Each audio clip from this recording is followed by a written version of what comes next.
Hello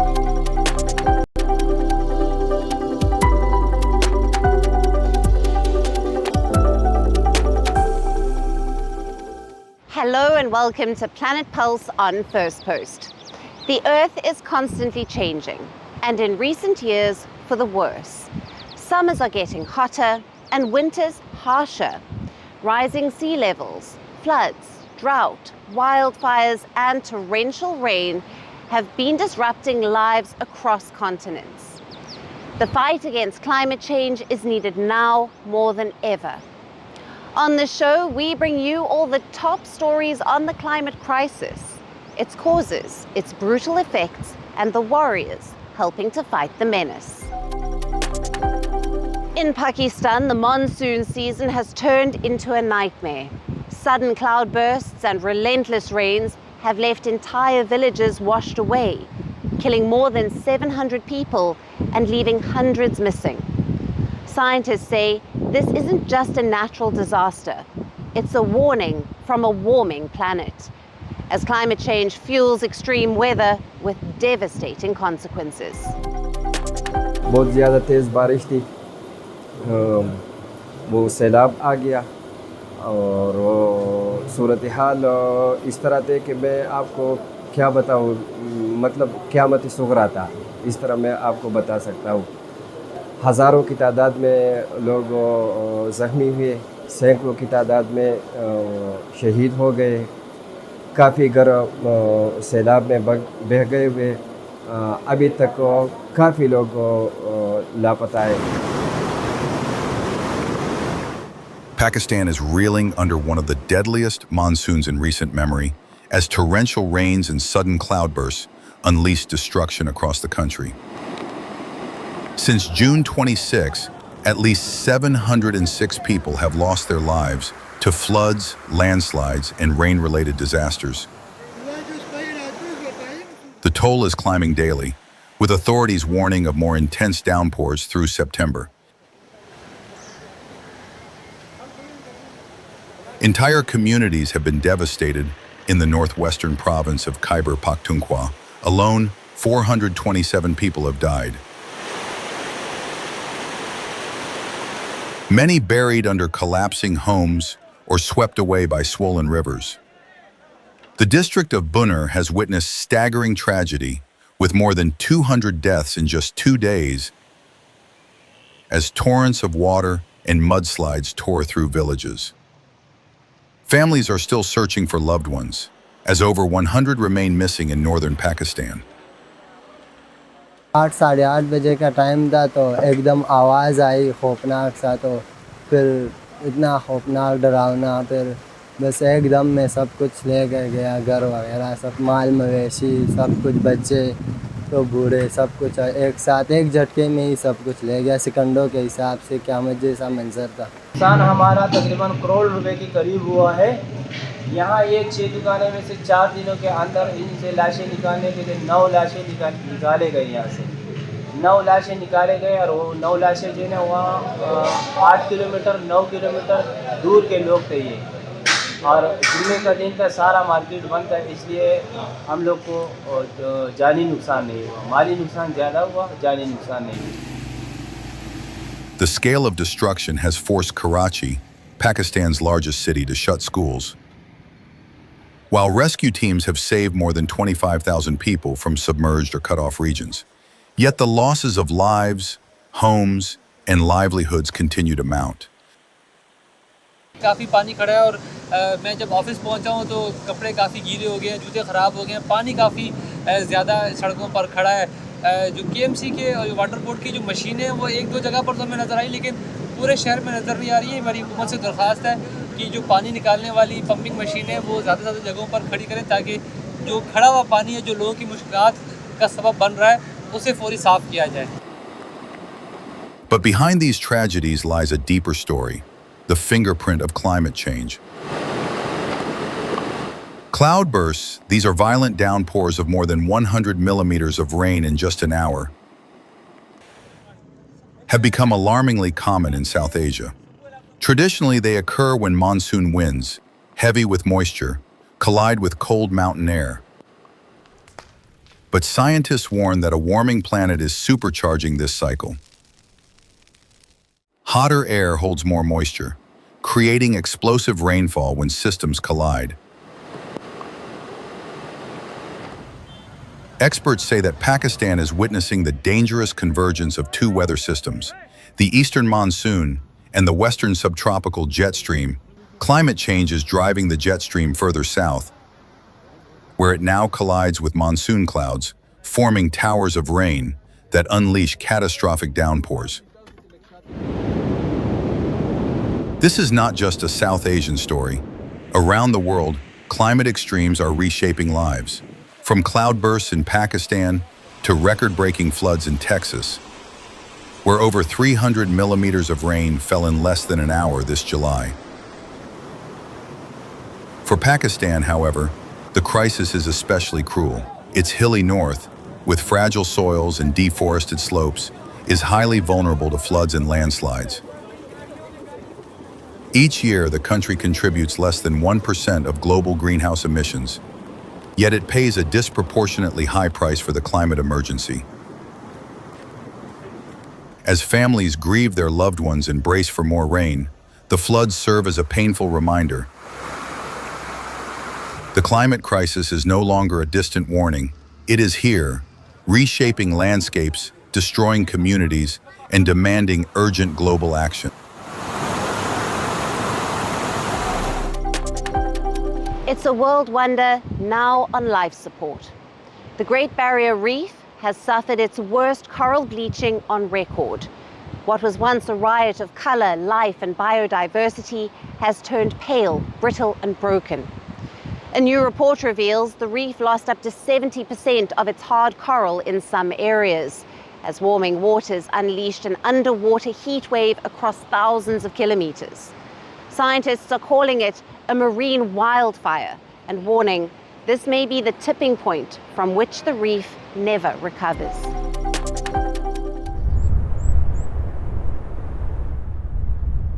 It started with the silent rise of ocean temperatures. By early 2024, marine scientists noticed the first signs. Corals losing color, algae vanishing, fish disappearing. As the southern hemisphere's summer peaked, the Great Barrier Reef was gripped by a rare global mass bleaching event. Supercharged by El Nino and surging ocean heat. Within weeks, entire reef systems across the north and south turned ghostly white. Underwater footage from the reef showed a tragic transformation. Once vibrant, coral gardens now looked like ash-covered forests. Marine life was sparse. Scientists described the reef as a graveyard of coral. Divers captured haunting imagery, fish swimming through dead zones, while some reefs were reduced to lifeless rubble. The numbers are staggering. The Australian Institute of Marine Science now confirms that between 25% to 33% of the reef's hard coral cover vanished last year. It's the largest area of damage ever recorded in the reef's 39 years of monitoring. And some reefs, especially in the north and south, lost up to 70% of their living coral. This wasn't isolated. It spanned all three major reef regions. Tourism, the economic lifeline for many coastal communities, is taking a major hit. Reef dive trips were cancelled. Marine parks emptied out. The multi-billion-dollar industry, once fueled by the reef's dazzling beauty, is now shadowed by uncertainty. Local businesses say bookings have dropped, and so has hope.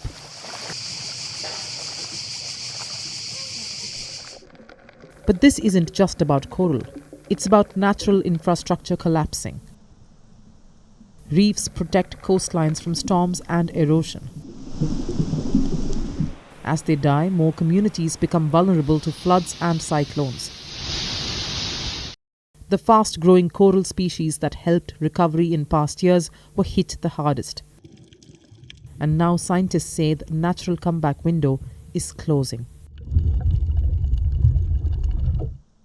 Reports suggest similar bleaching along Western Australia's Ningaloo Reef in 2025. But Australia isn't alone. According to the National Oceanic and Atmospheric Administration, at least 83 countries and territories are facing coral bleaching as of early 2025. Due to the ongoing global coral bleaching event. This event, which began in 2023, is the most extensive and severe on record, impacting 83.9% of the world's coral reef area as global oceans stored record levels of heat for the 8th year in a row. A wake-up call that no reef is safe.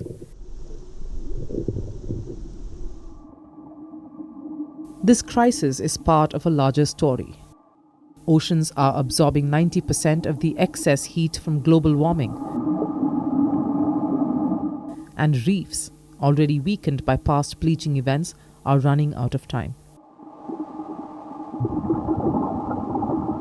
Australia has signed on to climate targets and is transitioning to renewables, but activists say the pace is far too slow. They're calling for coal closures, emission cuts, and immediate action, warning that the reef's fate mirrors the climate crisis. The reef survived storms, floods, and bleaching before. But this time, scientists fear it may not recover. Is this the last breath of one of Earth's most precious ecosystems? Or the moment the world finally wakes up to stop watching wildfires spread beneath the waves?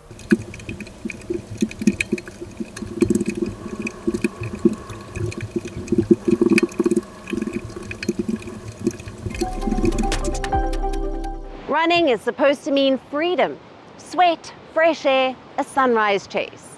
But what happens when the very air outside scorches your skin?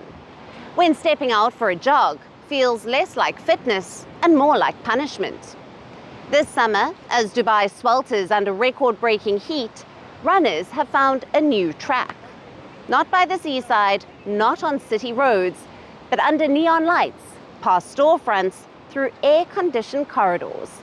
Welcome to the world's first Mallathon.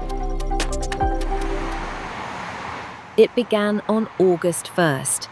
9 of Dubai's biggest malls, including the world's largest, opened their doors at 7 a.m, not for shoppers, but for runners. Every day this month, polished food courts and fashion aisles have turned into running lanes. The sight is surreal sneakers pounding past luxury boutiques, start lines beside escalators, medals handed out just steps away from perfume counters. Weekdays feel casual, but on weekends things get real. 2, 5, even 10,000 metre races fill the corridors. This is no ordinary jog. Dubai's temperatures soared past 50 degrees Celsius this summer, making outdoor running nearly impossible. So malls became race venues. Organisers say participants span every segment of society, from seasoned athletes to families with children. For many, it's more than fitness. It's about reclaiming a rhythm stolen by extreme weather. Oftentimes I want to go out for a run in the evenings and it's really bad. So I often stick to treadmills and stuff, and then, an initiative like this inside the mall, it's wonderful. So what's driving this furnace-like heat? Scientists say West Asia is warming faster than much of the world. Here's why. Climate change is raising baseline temperatures. Dry soil and little moisture mean no natural cooling. The heat just builds. Then comes the heat dome, when high pressure acts like a lid, trapping hot air close to the ground. And cities make it worse. Concrete and glass soak up the sun by day and release it slowly at night. The result? Cities that feel like ovens. Experts warn this isn't just an extreme summer, it's the new normal. Dubai is no stranger to heat waves, but as summers intensify, traditional outdoor spaces can no longer serve as safe arenas for community exercise. Even the city's vast waterfront promenades and desert trails remain empty. And this isn't just Dubai's dilemma.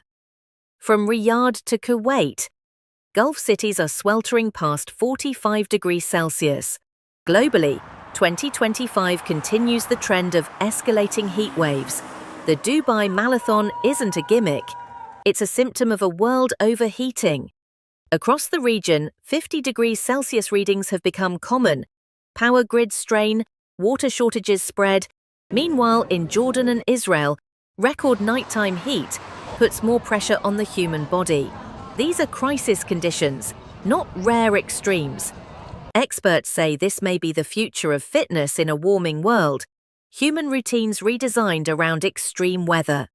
Rapid urban growth, record carbon emissions, and infrastructure built for another era all collide in malls, now doubling as running tracks. So here's the bigger question. If running in a mall today feels novel, what happens when it becomes the only safe option tomorrow? Dubai's Mallathon may be a symbol of resilience, but it is also a warning that climate change is already rewriting even the simplest human act, going for a run. And that's it on Planet Pulse for today. We will see you again next week at the same time. Thank you for watching. Stay tuned to Firstpost.